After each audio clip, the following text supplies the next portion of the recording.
Nah, I don't think he will.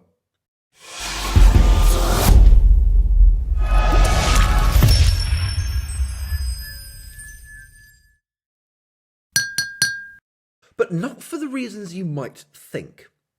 Now, you think of Mercedes in Mexico and you think of them struggling. And this is true. You might be surprised at their struggles because Mercedes in the past 4 years have, since Mexico came on back onto the calendar, the Mercedes car is geared towards high speed. And you would think that Mexico, it's got two massive long straights and it's got a lot of medium speed corners. You would think that that would make the Mercedes perfect for Mexico. But because of the altitude of Mexico City, that means that that track favours downforce. Previous 2 years, this is why Red Bull have dominated so much. In 2017, Bottas finished about 14 seconds off eventual race winner Max Verstappen.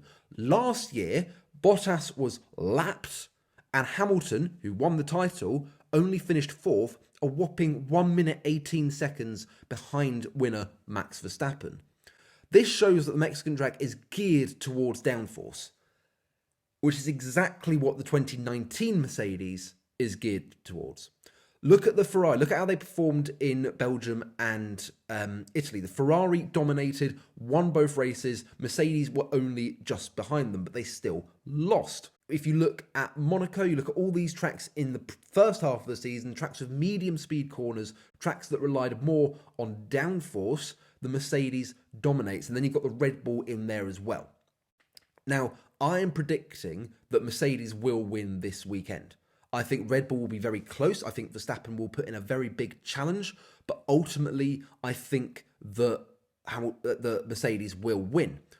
But I don't think it will be Hamilton. I think Bottas will win. If I had to give a prediction, I will say it will be Bottas, Verstappen, Hamilton. I don't think Hamilton's head is where he should be. I think he's too distracted by the car not performing as well as it was at the first half of the season. I think he's distracted by other things going on in his life, like that weird Instagram post. I think that's going to be on his head. And I think as well last weekend in Japan, where Mercedes basically said, "Nah, you're not winning this race, Bottas is, so we can win the constructors." I think that's going to play into his mind as well.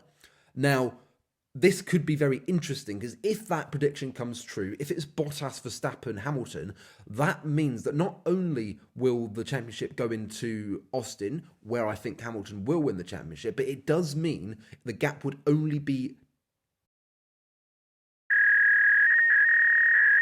54 points. Which means that Bottas, he's just won his third race of the season, the most amount he's won in a season.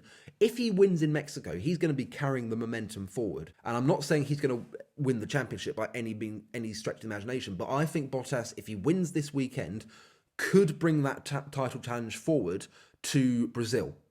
And I think that if Hamilton doesn't win it in Austin, where I think he will win it in Brazil. But I think Bottas has got the potential to extend this championship further than we ever thought it would. But that is just my prediction for Mexico and then subsequently for the title going forward. If you've got a different idea, if you think Hamilton's going to win it in Mexico comfortably, if you think Bottas is going to trail away as he always does, then do let me know in the comments below, because obviously here at Rich T Racing, we love the debate. And the final thing for me to say now is that if you did enjoy this video, do be sure to like, comment, subscribe, all that jazz. And the final thing for me to say now is ta-ta and farewell.